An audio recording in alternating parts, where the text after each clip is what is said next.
నమస్కారం. My farming my passion daily market updates కు స్వాగతం.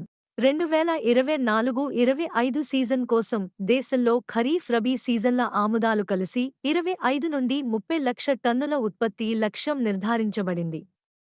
వచ్చే ఏడాది ఉత్పత్తి ఇనుమడించినట్లయితే ఆగస్టు తర్వాత వాయిదా ధరలు పడిపోయే అవకాశం ఉంది. ఎన్సీడెక్స్ వద్ద గత సోమవారం జూన్ వాయిదా క్రితం వారం 5,715కు గాను తగ్గి 5,691తో ప్రారంభమైన తర్వాత శుక్రవారం నాటికి తగ్గి జూలై 5,708 వాయిదా 5,781 వద్ద స్థిరపడింది.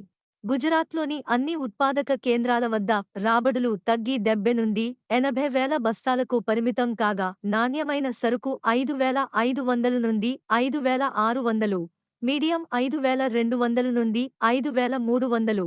రాజస్థాన్లోని సుమేర్పర్లో ప్రతిరోజు 2 నుండి 3,000 బస్తాల రాకపై 5,350 నుండి 5,450 ప్రతి క్వింటాలు ధరతో వ్యాపారమైంది.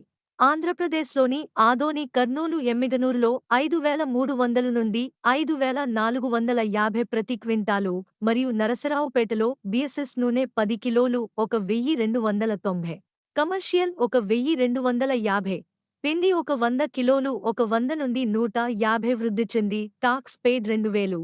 హైదరాబాద్లో బీఎస్ఎస్ నూనె 1,270, కమర్షియల్ 1,230, పిండి క్వింటాలు 1,900. తెలంగాణలోని గద్వాల, దేవరకద్ర, జడ్చర్ల మార్కెట్లలో 1 నుండి 2 వాహనాల ఆముదాల రాబడిపై 5,500 నుండి 5,576 ప్రతి క్వింటాలు ధరతో వ్యాపారమైంది. ఇలాంటి మరెన్నో డైలీ మార్కెట్ అప్డేట్స్ కోసం వీడియోను లైక్ చేయండి, షేర్ చేయండి మరియు మన ఛానల్ను సబ్స్క్రైబ్ చేయండి.